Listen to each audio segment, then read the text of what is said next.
Assalamualaikum everyone. My name is Muqaddas Noor, Education Wali, and I'm a student in Rehan School Foundation Course Batch 2.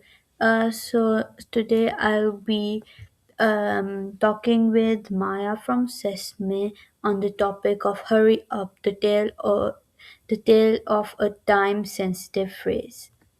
So let's get started. Hey there, what's up? Hello, so I'll be asking questions from you on the topic of hurry up, the tale of a sensitive phrase. Sounds interesting. I'm curious where you're going with that. What's your first question?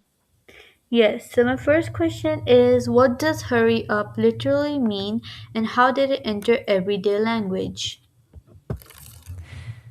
Hurry up is actually relatively recent in English. Most origins tie back to the late 18th century.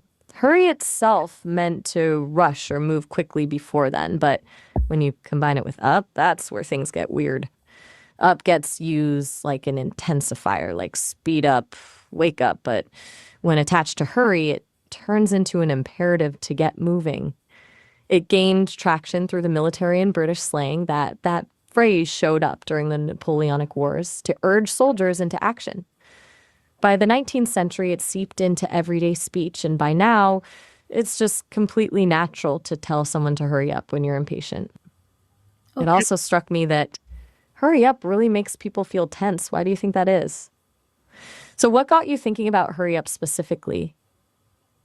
No, it's just a question. So my next question from you is when was the phrase first recorded in English? The earliest written recording I can find is from 1796 in Francis Graw's A Classical Dictionary of the Vulgar Tongue.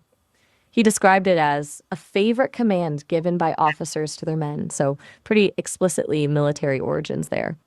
Although it's likely people were using it informally before that point, this is the first printed reference.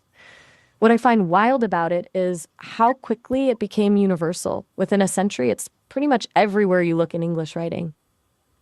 Okay, so why do humans feel the need to rush others verbally instead of silently waiting? That's huge. It hits on something pretty fundamental. I think part of it is tied to our evolutionary past. For our ancestors, recognizing danger and reacting quickly could be the difference between living to reproduce or becoming someone else's dinner. That sense of urgency gets passed down. Beyond that, though, we live in cultures that really reward speed, quick responses, efficient productivity, instant gratification. It's almost like being patient becomes this social liability. Though I wonder if there are times being urgent causes more harm than help. Have you noticed that? Okay, so why do humans feel the need to? Sorry, that was the my last question. My new question is, how does tone change the meaning of hurry up, caring versus rude? Oh, totally. Hurry up is probably the most tone dependent command out there, said gently. Like when you're trying to get your kid out the door for school, it's probably encouragement. But with impatience or condescension, instant rudeness. You can even drop the up entirely. Just hurry said sharply sounds way different than could you please hurry. There's also sarcasm. Oh, hurry up when you know they're already trying their best. It's a really nuanced phrase that shows just how much attitude can sneak into even simple commands. Okay, so are there other polite alternative to saying hurry up? There's a whole spectrum, actually. Depending on the context, you could say things like, would you mind being quick about it? Or could we speed things up a bit? Let's try to move a little faster, frames it as a shared effort instead of a command. Just quickly can soften it, or just skip it altogether and gently refocus them. Almost time to head out. The biggest difference between these alternatives and hurry up is they give the other person some agency. Hurry up shuts down conversation, the others invite cooperation. Okay, so how do different cultures express urgency without sounding harsh? Now, that's a great question.